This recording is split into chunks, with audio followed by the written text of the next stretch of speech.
От тепер назад вернули мене до книжки, яка не вийшла, так, «Князь Лаборець». До кінця 300 сторін мало бути той тій книзі.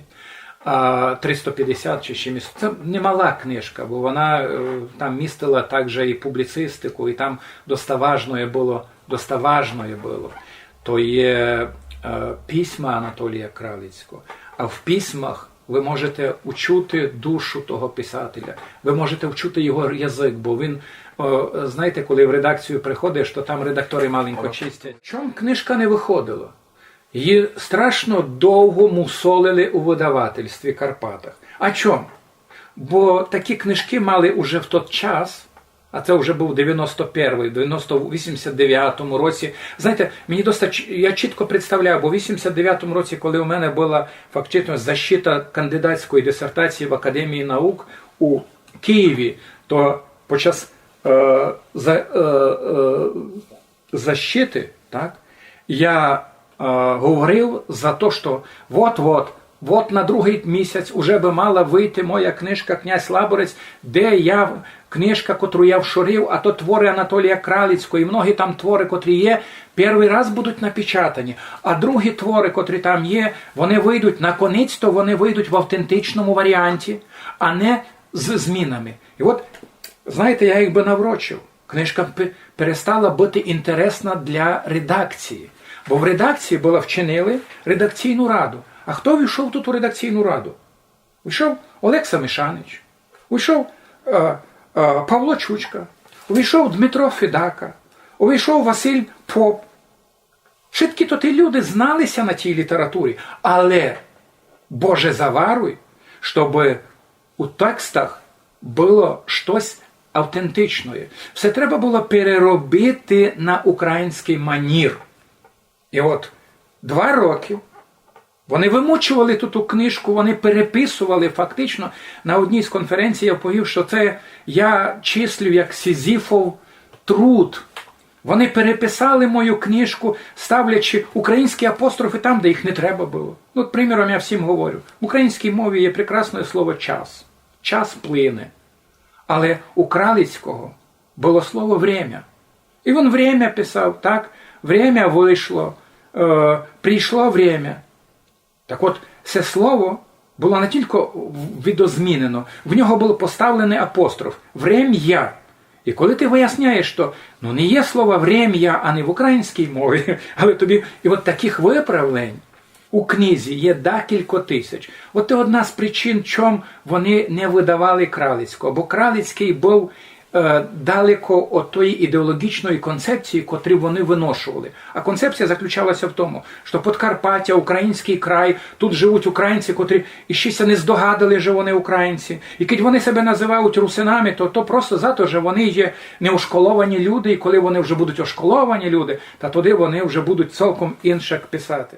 Це був живий процес, де кожне слово, кожна точка зрення, так, кожний відження моє, твоє відження, його відження, воно ся приймало як дашто, що є природним у цей процес, у ці часи, то, що я означую, броуновське двигання. Коли іще ніця не, фактично, позирайте, от ми назад вертаємося до творів Анатолія Кралицького. У 1860-х роках Анатолій Кралицький приходить в літературу. Фактично він прийшов маленько скорше, у 50-ті роки, але ліпші його твори написані були по рокові 1862. «Пастир в полонинах», «Князь Лаборець», прекрасний Федор Петрюк, можна сказати, «Казнь неба», «Мойсей». Можна би ще пригадати «Не ходи Грицю на вечерниці».